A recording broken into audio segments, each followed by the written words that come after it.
Olá, pessoal, tudo bem? Mais uma aulinha nossa aqui, nossa nona aula, e a gente hoje vai falar um pouquinho mais sobre paráfrase e vamos falar também sobre inferência, né? O que é inferência, né? O que precisamos saber para poder inferir, né? O que é inferir, que é uma coisa que a gente faz todo dia, todo o tempo todo da nossa vida, porém, a gente não se dá muito conta, né, de que faz isso. Então, vamos lá. E aí eu digo para vocês: se você não sabe inferir, você não sabe ler, né? Então, como é que é isso, né? De você não saber inferir, você não saber ler. Por quê? Porque a inferência é quando a gente lê nas entrelinhas de alguma coisa, né? Então, ler nas entrelinhas ou supor alguma coisa. Então, vamos dar um exemplo. Eu estou assistindo um filme, né? E aí esse filme é um filme de suspense, ou um filme de crime, ou esses filmes policiais que tem que desvendar algum crime, alguma coisa. O que que a gente faz enquanto a gente está assistindo esse filme? A gente fica vendo pelas pistas que a gente tem do enredo, pelas pistas que a gente tem daquela história, a gente vai tentando adivinhar quem é que cometeu o crime, por que que cometeu, como que foi feito, né? Então a gente vai sendo induzido, né, a fazer essa inferência. Essa inferência, né, nada mais é do que a gente tentar adivinhar o que que vai acontecer só com as pistas que a gente tem, né? A gente faz isso o tempo todo. Quando a gente está na condução e a gente está ouvindo duas pessoas conversarem sobre algum assunto, a gente fica tentando imaginar qual é aquele assunto, como que é aquela história, como que é aquela vida. A gente sempre fica fazendo isso. É um exercício que o ser humano faz naturalmente, né? Não é que a gente seja fofoqueiro nem fuxiqueiro, né? Mas é porque a gente faz esse exercício mesmo de uma forma que acaba sendo natural, né? Então, inferir, né, seria, no caso, a gente tentar ler, né, tentar entender o que que acontece. Então, a inferência é uma coisa que vai garantir que eu tenha uma coesão textual. Então, por que que eu preciso saber de inferência, né? O que que tem a ver a inferência com o artigo científico, com a escrita acadêmica, né? Por quê? Porque nesse processo que a gente tem na comunicação, né, a nossa vida ela é baseada na comunicação, né, o tempo todo. A gente se comunica 24 horas por dia, porque, não, quando eu estou dormindo eu não me comunico, sim, você se comunica com o seu inconsciente, você se comunica com você mesmo através dos seus sonhos, você recebe impulsos e coisas que você, durante o dia todo. Então, eu acordo, eu estou me comunicando, hoje em dia a gente tem aí algumas redes sociais, a gente tem o WhatsApp, a gente tem Facebook, a gente tem Instagram, TikTok e etc., né? A gente está se comunicando com o mundo através dessas redes sociais, a gente está se comunicando com quem mora com a gente, né? Eu quero um café, eu vou beber água, ou mesmo falando sozinho. Quando a gente mora sozinho e fala sozinho, também a gente está se comunicando, né? Então, o processo de comunicação é uma coisa inerente ao ser humano. Quando a gente nasce, a gente já nasce se comunicando, né? O bebê, ele chora porque ele tem dor, ele chora porque ele tem fome, ele chora porque ele sujou a fralda, né? Então, a comunicação do bebê, enquanto ele não aprende a falar, enquanto ele não aprende a se comunicar, é através do choro. Tanto é que algumas mães até sabem, esse choro é choro de fome, esse choro é choro de sono, esse choro é choro porque ele está sujo. Então, a mãe acaba aprendendo, né, através da inferência, né? Ela vai aprendendo a interpretar essa comunicação do bebê. Então, a gente precisa sempre ter em mente que a inferência, através desse processo, né, de comunicação e por meio da nossa linguagem, ela vai adicionando uma série de conhecimentos, né, que a gente já tem, por meio dessas pistas que a gente acaba tendo de uma história, ou de uma conversa, ou de um diálogo, né? E a inferência, né? O leitor fica o tempo todo lendo nas entrelinhas, né? Então, por exemplo, aquele exemplo que eu dei do filme, a gente fala assim, eu acho que o assassino é o fulano, porque viu como ele se comportou quando alguém comentou com ele sobre o assassinato e tal. Então, essas coisas, né, essas leituras que a gente faz nas entrelinhas de todas as coisas, é a tal da inferência, né? Então, inferir é o mesmo que deduzir, né? A gente deduz alguma coisa por meio dessas pistas que o texto deixa, que o filme deixa, que aquela conversa que a gente está ouvindo no elevador ou no ônibus ou em algum lugar, né, que a gente esteja, nos dá, né? A gente acaba tendo uma interpretação, né, e fazendo uma dedução das coisas, né? Então, para que a gente possa fazer as inferências, a gente tem que ter um certo repertório, a gente tem que ter um certo conhecimento de mundo, conhecimento de vida, né? Então, por exemplo, se você vai assistir um filme que envolve alguma coisa legal, alguma coisa de lei, julgamento e tal. Se você é uma pessoa leiga, você vai ter uma visão. Olha, se você for um advogado e entender de leis e entender daquele assunto, talvez você tenha mais componentes para fazer aquelas inferências. Né, para fazer aquelas deduções. Por quê? Porque você tem um conhecimento mais amplo daquele assunto, né, da legalidade, das leis e tudo mais. Então, às vezes é mais fácil, né, você fazer uma inferência quando você tem um conhecimento maior sobre a área, né? Aliás, a gente acaba procurando, né, por própria vontade, a gente acaba procurando assistir filmes ou ler coisas que estejam mais relacionadas com o nosso campo de trabalho ou com o nosso campo de escolha, né, profissional. Então, a gente vai ver agora um slide, eu vou mostrar para vocês um slide, vou dar uns segundinhos, né, para que a gente possa analisar esses slides, essa imagem que eu vou mostrar. É uma charge do Glassberger, é uma charge, a gente não pode se esquecer que é uma charge que tem a intenção de ser cômica, né, ela tem a intenção de ser engraçada, então a gente imagina que o desfecho dela é um desfecho que pode ser surpreendente, né? Mas a gente vai olhar aquela imagem e vai tentar fazer uma análise só olhando a imagem de tudo que ela me diz, só por aqueles indícios, né? Vamos ver a imagem. Então, a imagem é essa daí, olha só, né? A gente tem um casal que representa aí uma certa idade, né? Um homem de óculos, uma mulher já que parece ser um pouco mais velha, um casal um pouco mais velho. Eles estão diante de um computador, né? Numa mesa, um computador, uma xícara de café. Ele tá com o dedinho levantado aí com esses sinaizinhos. Deixa eu pegar o meu ponteiro para mostrar para vocês. Então, ele está com esse dedinho aqui, e esses sinaizinhos significam que os dedinhos dele estão em movimento, né? Então, significa que ele está teclando com um dedo só, né? Aquele famoso catamilho que a gente costuma dizer, né? Então, o que que a gente percebe aqui só de olhar esta imagem, né? Esta mulher está atrás dele, atrás da cadeira, né? Parece um casal. Eu tenho a impressão que eles são casados, né? Estão escrevendo alguma coisa no computador. Eles não têm muita intimidade com o equipamento, talvez ele tenha mais intimidade do que ela, por isso que é ele que está aqui na frente do computador, catando milho, né? Fazendo esse movimento aí de digitar, de teclar com um dedo só. E ela está atrás, olhando com uma cara de, ai meu Deus, olha, isso daí é um monstro, né? Isso daí eu não conheço, não sei e tal, né? Então, olha só quantas coisas que a gente retirou daqui dessa imagem, só de olhar essa imagem bem, como diz aí no linguajar, bem tosca, né? Então, essa imagenzinha aqui me deu a entender que é um casal de meia idade, que não tem muita intimidade com a informática, com o computador, e eles estão aqui, né, teclando alguma coisa, né, escrevendo alguma coisa. Então, agora vamos ver a primeira frase, né? Querido filho, como tem passado?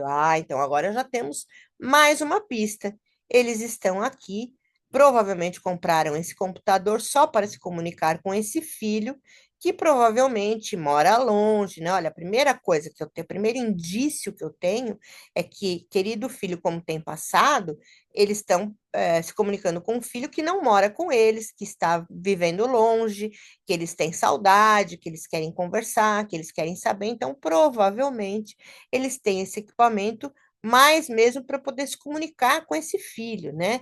Por isso que eles têm esse jeitão assim de que não entendem nada, né, da informática, do computador, então estão tateando aí nesse campo. Aí a segunda oração diz: Sua mãe e eu estamos bem, estamos com saudade, olha só. Então, essa segunda oração, ela já me dá esse indício de que eles não veem esse filho há algum tempo, né? E eles estão com saudade desse filho, por isso estão escrevendo, né, essa mensagem, estão escrevendo esse e-mail, ou escrevendo no WhatsApp, ou escrevendo alguma coisa nesse computador.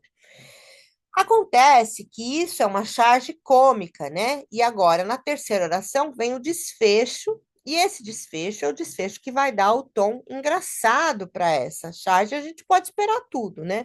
Na verdade, a gente, quando começa a ler, a gente não sabe que é um tom cômico, mas ele vai levar, o Glasbergen, ele faz na verdade, não é só cômico, mas também uma crítica social, né? O Glasbergen faz essas charges fazendo crítica com um pouco de humor, né? Então, na terceira oração, ele diz: Por favor, desligue seu computador, desça as escadas e venha comer algo. Com amor, papai.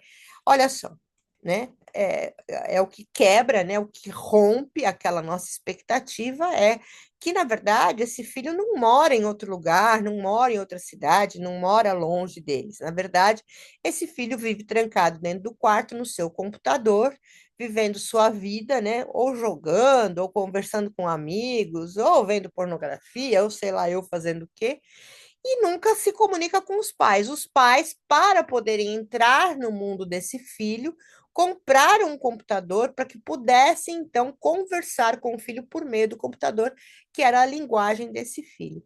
Então, esse filho provavelmente não desce as escadas há tempos, né? E por isso que ele diz que está com saudade e está pedindo para o filho descer para comer alguma coisa, para conversar com eles, né? Para interagir um pouco com essa família. Então, olha só, uma imagem muito simples, com quatro linhas, né? E a gente tem aí uma gama gigante, né, de informações que a gente inferiu. Quando a gente faz um texto acadêmico, ou quando a gente faz uma pesquisa científica, a gente faz essas inferências o tempo todo, né? Dependendo do nosso assunto, né? Dependendo daquilo que a gente está pesquisando, né? E eu sempre falo para vocês, na introdução e nas considerações finais, vocês têm a palavra, né? Vocês podem escrever livremente, sem ter que usar citações na introdução, porque você está apresentando, né, o seu tema, apresentando o seu trabalho, falando do seu tema, da sua justificativa, objetivos gerais e específicos. A gente está falando aí da metodologia, pergunta de pesquisa e tudo mais. Então, nessa introdução, a gente apresenta o nosso trabalho, apresenta o que vai ser feito. E no final, por meio de todas as leituras, por meio de todas as pesquisas, de todas as inferências que eu fiz sobre o assunto, eu faço um texto conclusivo, né, onde eu vou colocar, além de tudo que eu aprendi sobre aquele assunto, né, tudo que eu consegui falar sobre aquele assunto no meu desfecho, eu vou responder nas minhas considerações finais aquela pergunta de pesquisa que eu fiz lá na introdução, né? Então, o objetivo de um trabalho acadêmico sempre é esse: introdução, vai introduzir, a parte do desenvolvimento é a parte toda que eu tenho que ter citação, fundamentação teórica e tudo mais. E na parte das considerações finais é o momento em que eu dou aquele fechamento para o meu assunto e respondo aquela pergunta de pesquisa que eu fiz lá na minha introdução. E a inferência, ela ajuda muito a gente nesses dois momentos, tanto da introdução quanto das considerações finais. E é por isso que eu faço questão de falar nesse curso sobre o que é inferência. Muito bem. Então, essa imagem, né, que nós tem, a gente analisou a imagem, já fiz isso com vocês, né, analisei essa imagem e tudo que ela pode me trazer, né, e analisei esse texto, né, Querido filho, como tem passado? Sua mãe e eu estamos bem, estamos com saudade. Por favor, desligue esse computador, desça as escadas e venha comer algo com amor, papai. Se eu desse só esse texto para vocês, sem a imagem, ele não teria o mesmo impacto que tem unindo o texto à imagem. Então, nesse momento, né, essa comunicação, né, essa linguagem não verbal com a linguagem verbal, ela é muito importante, né? A imagem, ela nos dá a força, né, que a gente precisa para compreender o que está acontecendo. Então, se eu olhar a imagem sozinha, eu não sei o que significa. E se eu olhar o texto sozinho, vai também ter algumas lacunas que eu não vou conseguir preencher. Mas vamos lá, né? Nesse texto, né, ele não faz somente, como eu falei para vocês, né, o Glasbergen não faz nesse texto somente uma piada, né, ele faz também uma crítica social, né, ele faz uma crítica em cima do que a gente vem fazendo com o celular o tempo todo, ou com o computador o tempo todo, né? Então, o que que essa charge pode estar criticando? Aí é um outro lado da charge que a gente vai olhar, não somente aquilo que a charge nos mostrou de imagem e texto, mas também o que tem por trás disso, né? Qual crítica que pode estar acontecendo por trás dessa imagem que eu mostrei para vocês, né? O que que eu posso estar querendo criticar com isso? Então vamos lá, né? A gente vai levantar alguns pressupostos. E as hipóteses, olha só, hipóteses não é uma coisa que aparece lá na nossa introdução, né? Quando a gente levanta hipóteses sobre o assunto. Então, essas hipóteses, esses pressupostos, né, que eu vou levantar, eu vou imaginar o quê? O que que ele está criticando? Como que é a relação entre pai, mãe e filho nessa família? Olha só, o pai teve que comprar um computador para escrever uma mensagem, para poder entrar no mundo do filho, para o filho poder, para ele poder dizer para o filho, desce as escadas e vem, claro que ele poderia bater na porta e fazer isso também. Mas, como é uma crítica social, né, fala assim, olha só que ponto que nós chegamos, eu tenho que comprar um computador para poder me comunicar com meu filho que mora debaixo do mesmo teto que eu. Então, essa crítica, ela está dizendo, tá falando sobre o quê? Como é a relação dessa família, né? Será que eles têm muito contato entre eles? Talvez o marido com a mulher, sim, mas os dois com o filho, nem tanto. Né? Esse filho deve viver trancado dentro do universo dele, achando que o pai e a mãe não podem entrar nesse mundo, que é um mundo mais moderno, o mundo da informática, né? E aí ele fica lá sozinho no quarto dele, fazendo as coisas dele, geralmente jogando, ou falando com amigos, ou, né, sei lá, eu fazendo o quê? Então, será que eles passam muito tempo com esse filho e esse filho passa muito tempo com esses pais? Provavelmente não, senão o pai não teria escrito aquilo, né?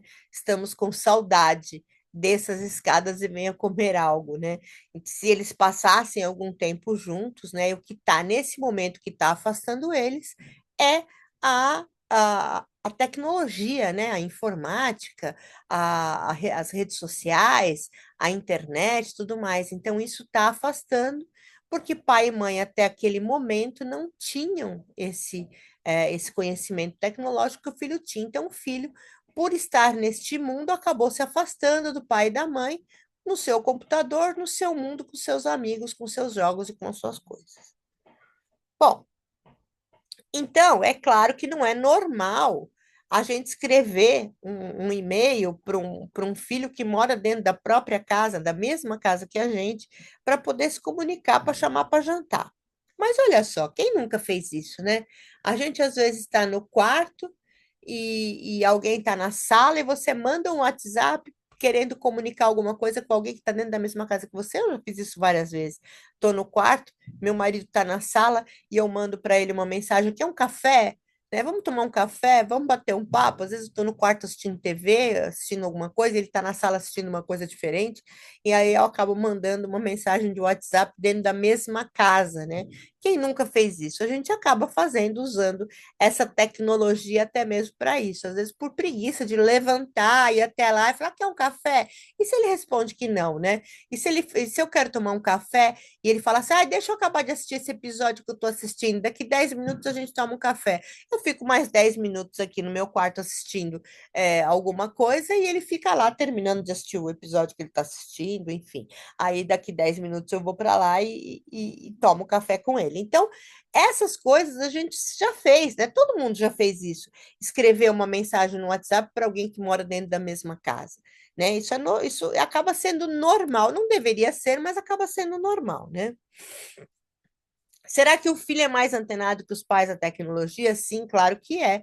Tanto é que os pais têm aquele jeito de não ter essa intimidade com o equipamento, né? Tô teclando lá, catando milho no computador, porque eu tive que entrar nessa tecnologia para poder furar essa bolha que meu filho vive, né? Esse mundo que meu filho vive, né? O que que o filho fica fazendo no quarto trancado? Primeiro que a gente não sabe a idade desse filho. Talvez seja um adolescente, né? Talvez seja aí um menino de 15, 16 anos, não sei.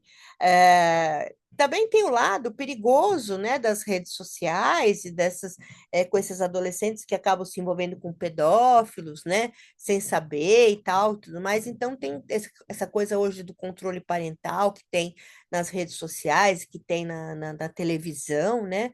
Então, esses pais também não estão muito ao par do que esse filho está fazendo, né? E hoje tem todo um mundo aí, um universo, né, na internet, que um adolescente pode entrar e que pode não ser muito saudável, né? Tem um mundo de drogas, armas, violência, né? Essas brincadeiras, né, que fazem esses jogos que acabam induzindo o adolescente a cometer crimes e etc., né? Então também não é muito saudável que esses pais deixem esse filho, né, permitam que esse filho fique 24 horas trancado dentro do quarto, né? Então, também é uma crítica não só ao menino que fica lá trancado o dia todo no quarto, como é uma crítica a esses pais que permitem que isso aconteça, né? Que se rebaixam até o momento de comprar um computador para poder se comunicar com o filho, porque deixa esse filho solto demais, né? Então, também é uma crítica ao que os pais estão fazendo, deixando que seus filhos acessem qualquer coisa na internet, deixando que seus filhos conversem com qualquer pessoa, né? A gente sabe que o mundo da internet é um mundo que tem aí um underground muito complicado, né? A gente tem aquele deep web, que é um dark side, né? Da internet e tudo mais. Então, essa crítica não é só ao menino que fica 24 horas no computador. Ele fica porque alguém deu esse computador para ele e que alguém permitiu que ele fizesse isso. É uma crítica também ao comportamento dos pais, né? E tudo isso é uma inferência que a gente faz com uma imagem e 4 linhas de texto, né? Bom, então a gente tem aí, a gente imagina, né, que vocês tenham chegado a alguma conclusão com relação a isso, né?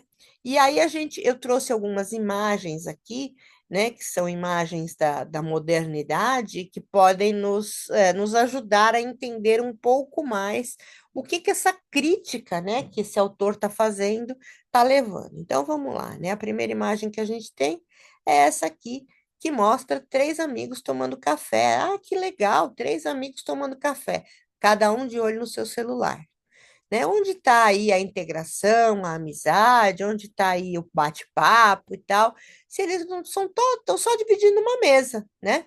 Eles estão só dividindo uma mesa, cada um com seu café, porém, cada um no seu universo, fazendo, sei lá, eu o quê, ou conversando, olhando rede social, ou falando no WhatsApp com outras pessoas, né? Mas, na verdade, não está havendo aqui nenhum tipo de integração entre eles, né? A segunda imagem, que é uma imagem bem, bem cruel também, né? Um casal se abraçando, né? Com muito amor e carinho, porém, ela olhando o celular dela por trás dele e ele olhando o celular dele por trás dela, vendo sei lá eu o quê. Isso é traição? Não sei, né? Pode até ser considerado como uma traição. Eu estou traindo a pessoa que está comigo, não com outra pessoa, mas estou traindo essa pessoa com o meu celular e com esse universo que eu estou vendo no meu celular, sei lá eu o que que é, né? Na verdade, esse grande amor entre os dois está separado aí pelos seus celulares, né?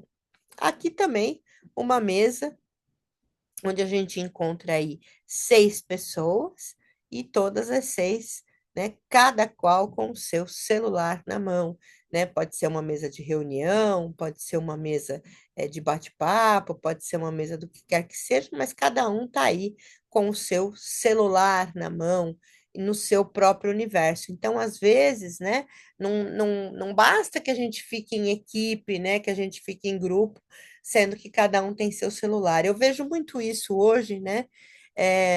No tempo em que eu estudava, o trabalho em equipe, né, o trabalho em grupo, ele era muito diferente do que é hoje, né? Hoje a gente dá um trabalho em grupo para um grupo, o grupo faz o seguinte: divide as tarefas, né? Fala, você faz tal coisa, você faz tal coisa, você faz tal coisa, e todo mundo se junta pelo WhatsApp, junta esse trabalho, costura e entrega. No meu tempo, não, a gente sentava, o grupo, e discutia o que ia ser colocado. Então, todo mundo tinha uma noção exata do que era o trabalho como um todo, né? Então, hoje ficou uma coisa meio complicada, porque a gente dá um trabalho, né? O aluno vai fazer uma parte escrita e uma parte apresentada. No dia da apresentação, cada um tem sua parte, certo? Teve a divisão, cada um tem sua parte. E cada um sabe da sua parte. Porém, o fulaninho lá faltou porque ele passou mal, ele foi internado, ele foi para o hospital às pressas e não pôde estar presente no dia da apresentação. Chega na hora da apresentação, ninguém sabe a parte dele. E isso está errado, né? Um trabalho em grupo é um trabalho em que todo mundo tem que saber a parte de todo mundo. É um trabalho em grupo, todo mundo tem que ter uma visão macro do que é aquele trabalho, né? Eu tenho que saber a parte de qualquer um dos meus colegas. Eu tenho que ter, todo mundo tem que ter uma visão completa do que é aquele trabalho, né? Então, isso está se perdendo um pouco hoje, até mesmo por essa comunicação remota que a gente tem, né? No mundo pós-pandemia, a gente desenvolveu uma série de coisas, e uma série de artifícios, né? Que a gente não tinha antes. Por exemplo, isso que eu estou fazendo aqui, esse curso que eu estou dando para vocês, né? Que é um curso assíncrono. O que que é um curso assíncrono? Um curso assíncrono é que eu gravo as aulas, você assiste no momento em que você quiser, né? Não tem essa obrigatoriedade de você estar presente naquela aula online, né? Então não é uma aula síncrona. A aula síncrona é quando eu dou uma aula naquele horário, olha, a aula vai ser na quinta-feira das 2 às 4. Então você tem que estar lá, todo mundo tem que entrar e estar presente naquele momento ao vivo. Isso é uma aula síncrona. Uma aula assíncrona é o que nós fazemos. Eu gravo a aula, deixo à disposição no YouTube, deixo uma tarefinha para vocês fazerem, para provar que vocês assistiram aquela aula, ponto, né? Então, a gente não tinha isso antes da pandemia. A pandemia veio desenvolver essa questão porque, de um dia para o outro, todos os professores, escolas, etc., tiveram que desenvolver algum método para não parar as suas atividades, né? E continuar tendo aula para os alunos não perderem o ano, não perderem. Então, assim, em alguns momentos foi até. Para algumas pessoas foi muito difícil, né? Por condições financeiras ou por condições o aluno do estado, por exemplo, que não tinha um computador em casa, que não tinha uma forma de assistir aula. Então, a gente teve várias barreiras, mas a gente pode dizer que a gente evoluiu nesses 2 anos de pandemia, a gente evoluiu aí 20 anos do que a gente tem hoje de, de, de, de redes que fazem esse tipo de aula, né? O Google Meet, o Zoom, o Teams, tem vários programas aí que foram desenvolvidos. O Centro Paula Souza, por exemplo, usou o Teams, né? O Teams que é utilizado até hoje. Então, o Teams ele tinha todo esse suporte, dava todo esse suporte, inclusive para gravar as aulas e o aluno poder assistir quantas vezes ele quisesse. Isso facilitou bastante, né? E essa questão toda evoluiu bastante. Tem, claro, tem o lado B de tudo, né, gente? Tudo tem o lado negativo e o lado positivo. Bom, essa última imagem é a que mais me impressiona, que é um bebezinho já com um celular nas mãos, né? Hoje o celular, o tablet, ele acabou se transformando na babá, né? Eu moro em Santos, que é uma cidade de litoral, então outro dia eu andando na praia, eu vi uma mãe passeando com o bebê no carrinho. Eu falei, ai, que legal, que bacana, né? Uma mãe tomando sol, passeando com o bebê no carrinho. Quando eu cruzei por ela, o carrinho do bebê tinha um suporte e tinha um tablet. Então, esse bebê estava dentro do carrinho com um tablet virado para ele, passando lá a galinha pintadinha, sei lá eu o que, era um desenho que passava para a criança, e a mãe passeando com esse bebê. Então, assim, hoje, as mães estão expondo seus filhos, né? Outro dia ouvi um oftalmo dizer, né? Se as mães soubessem o que elas estão fazendo com a vista dos seus filhos, né, desde tenra idade, né, elas não fariam isso. Hoje você vê muito mais crianças usando óculos do que você via na minha época, né? Então, assim, essa percepção luminosa, tudo isso, também tem o seu negativo, né? Tem sua parte negativa. Então, olha só o que uma tirinha, né? O que uma charge fez com a gente para a gente pensar lá longe, né? Olha quanto assunto e eu poderia ficar falando horas sobre esse assunto, né? Porque é uma crítica que se faz e ela é constante, né? E eu poderia ficar falando horas só em função daquela charge bobinha lá que a gente viu. Então, por meio do humor, né? O autor faz toda essa crítica dessa tecnologia que acaba afastando as pessoas, né?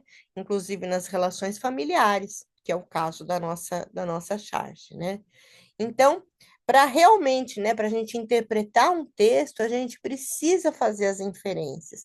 Então, quando a gente vai fazer uma prova que tem um texto para a gente interpretar, né, é muito importante que a gente faça várias leituras, né? Uma primeira leitura que é onde você vai conhecer o texto. Né? Naquela primeira leitura, você vai saber o que aquele texto fala. Numa segunda leitura, você vai desmembrando esse texto e vai fazendo as suas inferências. Isso é interpretar, né?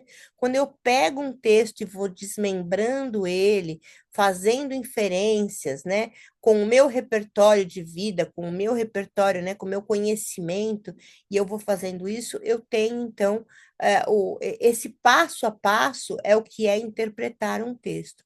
Para fazer um trabalho acadêmico, eu preciso interpretar o texto, né? Eu preciso pegar o texto dos autores, fazer paráfrases, reescrever, e para fazer uma paráfrase, gente, eu tenho que entender o texto. Né? Eu não posso não compreender. Então, às vezes, para fazer um trabalho, eu tenho que ler 4, 5 vezes o mesmo parágrafo, o mesmo trecho, para entender de uma forma bem bacana, para poder passar isso para as minhas palavras, né? E colocar no meu trabalho. Então, fazer uma paráfrase, né, é reescrever qualquer título com as suas palavras, né? Agora entrando, gente, desculpem, mudei de assunto e nem falei que eu estava mudando de assunto. Continuando a falar da paráfrase, né, que faz parte da interpretação de texto, fazer uma paráfrase é reescrever, né, um título com as suas palavras. Para eu reescrever esse título com as minhas palavras, eu tive que interpretar esse texto, eu tive que fazer as minhas inferências, né? Voltando aqui, para realmente interpretar um texto, é preciso sempre fazer inferências. E aí a gente entra na paráfrase, dizendo para vocês, né? Eu já falei o que é paráfrase, já dei essa aula de paráfrase, mas quero voltar aqui, já que a gente falou de inferência, agora falar o que que a paráfrase completa na inferência. Eu fiz toda essa interpretação e tive, então, a condição de reescrever um trecho com as minhas próprias palavras. Sempre lembrando que não é porque eu estou reescrevendo um texto com as minhas palavras, que eu não preciso colocar citação, gente, muito pelo contrário. Aquele texto, aquela ideia, ela continua pertencendo a alguém. Então, é necessário, sim, que eu coloque a citação daqui. Então, a utilização de uma paráfrase, ela é muito importante, porque se eu não fizer paráfrase e ficar só fazendo citações diretas, na verdade eu não fiz nada, né? Eu não compreendi, eu não reescrevi, eu simplesmente fui pegando palavras de um autor aqui, palavras de outro autor ali, e costurando esse texto. Por isso que, na hora da formatação, a ABNT dá aquela formatação diferente para quando você tem citação direta.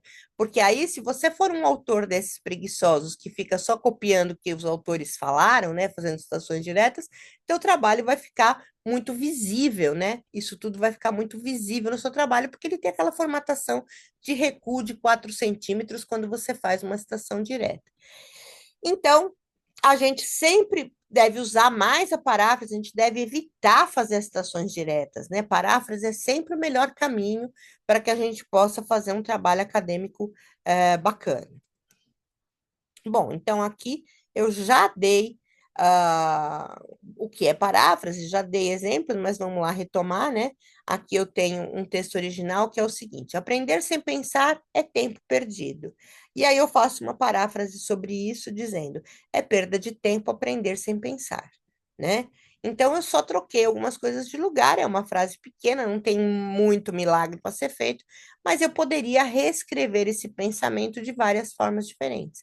O texto original é aprender sem pensar é tempo perdido, e eu poderia fazer aí várias outras paráfrases. Aliás, a nossa tarefa de hoje, né, para comprovar a presença nessa nossa aula de hoje, é fazer uma paráfrase diferente dessa mesma frase, ó. Aprender sem pensar é tempo perdido. Vamos fazer paráfrases desta oração. Façam uma só, não precisa mais do que uma, mas ela tem que ser diferente do que essa que está aqui no modelo. Então, já fotografem aí esse slide, já copiem aí esse slide e façam essa tarefa. Façam uma paráfrase dessa que está no texto original, e essa vai ser nossa tarefinha para a aula de número 9. Bom, e como que a gente vai usar inferência e paráfrase no artigo, né? Então, é o que eu já falei para vocês. Inferência e paráfrase é uma habilidade que a gente tem de compreender, reinterpretar o conteúdo, né? Mas eu tenho que manter a integridade das informações. É claro, eu não posso sair por aí mudando, né, o que o autor falou e me perder do que é o conceito original. Eu preciso manter o conceito original sempre, né? Eu não posso me perder disso.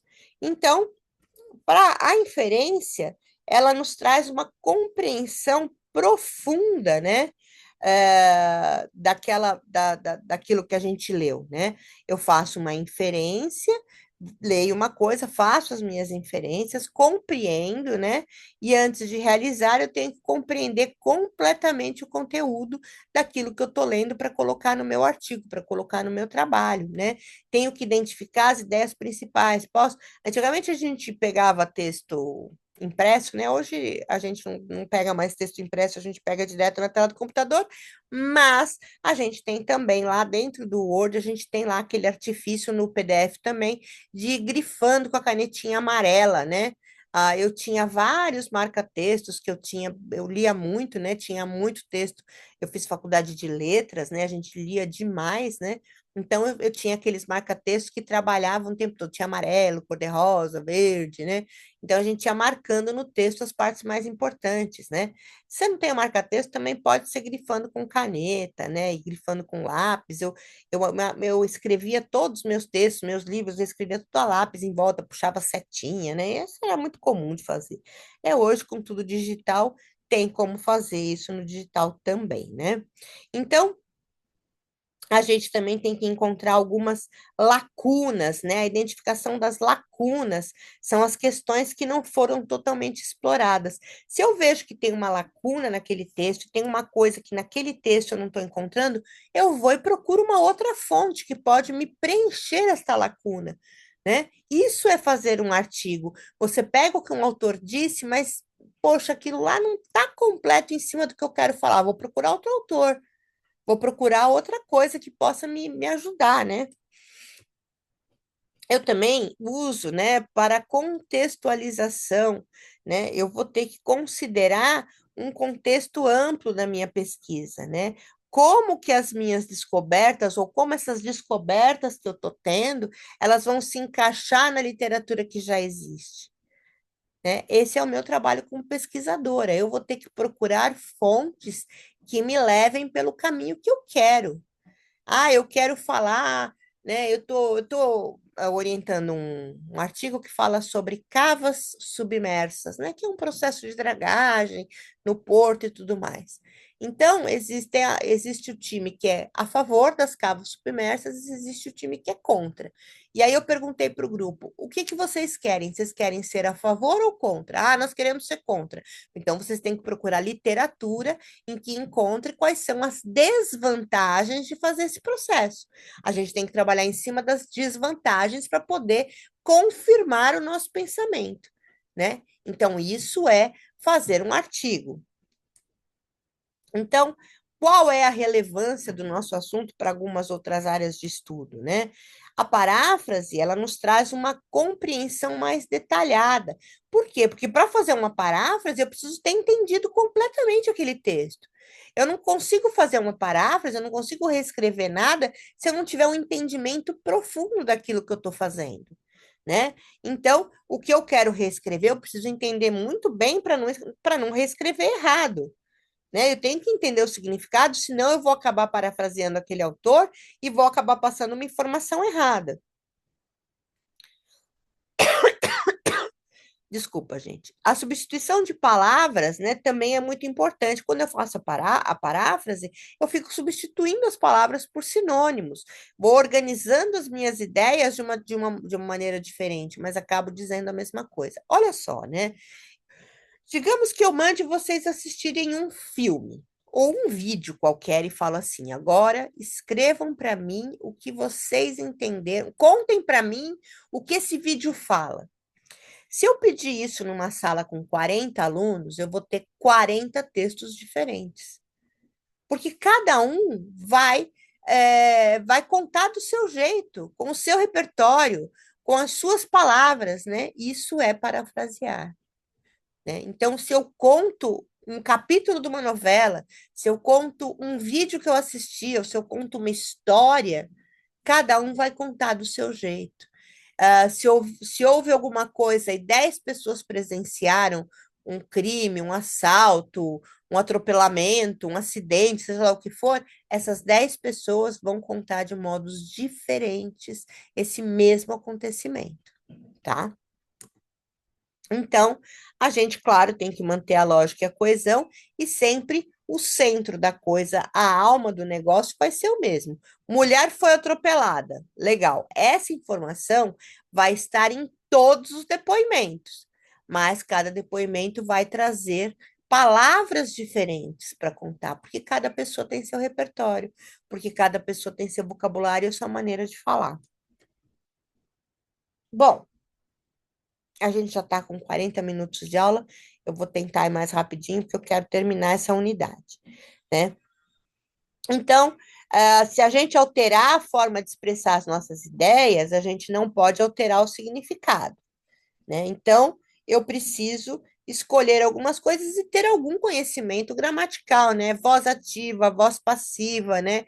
Mudança de sujeito e predicado, ordem inversa, ordem direta, né? Algum conhecimento de língua portuguesa é óbvio que a gente tem que ter para escrever um texto, né? Não dá para a gente escrever um texto sem ter algum conhecimento gramatical, né? Isso também é importante.